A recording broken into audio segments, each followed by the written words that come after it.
That's why he didn't bring it up. All right, all right. But we think it's bunny bread and mayonnaise. All right. Outside, we got a decent little downpour over the city right now. A lot of our more widespread rainfall from earlier in the afternoon wrapping up. Still some showers, though. 89 degrees right now at Kenner. Now, we did see a temperature drop with some nearby rain. Kenner officially, at least when our climate data came out, only picked up 1/100th of an inch. Where we did have the late rain, still 74 degrees up in Macomb, 83 Bogalusa. Where we had the rain earlier in the day, we've rebounded back into the upper 80s and lower 90s. So today's high 92 on average. Again, we're not running too far above our normal. Record on this date is 100 degrees set back in 1980. Started out the morning with mostly sunny skies, but as I mentioned at the top of our newscast, daytime heating, plenty of moisture around, and also an upper disturbance, which is down to our south, did increase our rain coverage during the day today. And most of that has been wrapping up, with the exception of that downpour that kind of set itself up from Algiers across parts of the city, French Quarter, and even making its way into parts of Metairie at this hour.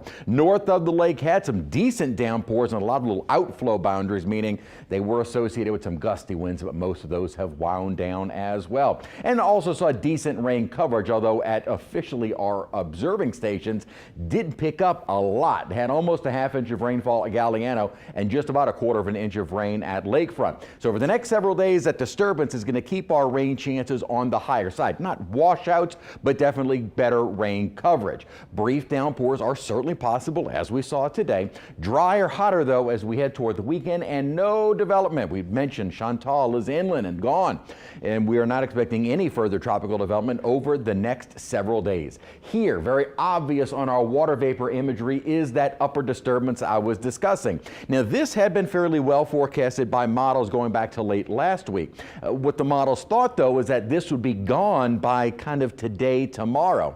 That really is not the case. And in fact, our upper model here shows that little upper energy still in place and keeping what we show you as instability, meaning kind of a lifting mechanism in the atmosphere that would lead to better than normal rain chances, is still around Tuesday and even into Wednesday. By Wednesday into Thursday, the upper low almost gets absorbed by this deepening upper trough. That too should lend for a little bit more instability and better rain chances. Though as we head toward Friday and the weekend, an upper high starts building in, and that kind of keeps any of these disturbances kind of up and around us. So we dry out and heat up as we head toward the weekend. So rain chances at about 40-50% over the next couple of days, and then they do drop off to about 10-20%, especially by this weekend. Scattered to numerous showers and thunderstorms around the area, all but done with for the rest of this evening and the night tonight. I think tomorrow we'll start off the early morning hours dry, may have a few coastal showers, and then firing up inland during daytime heating and the upper disturbance, about a 50% chance.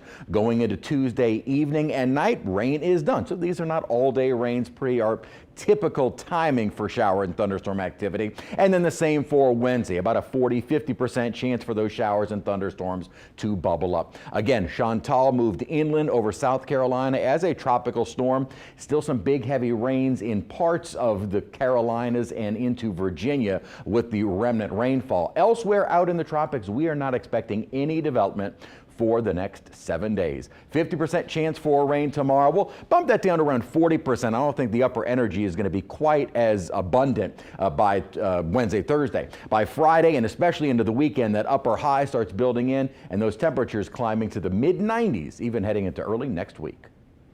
The Saints are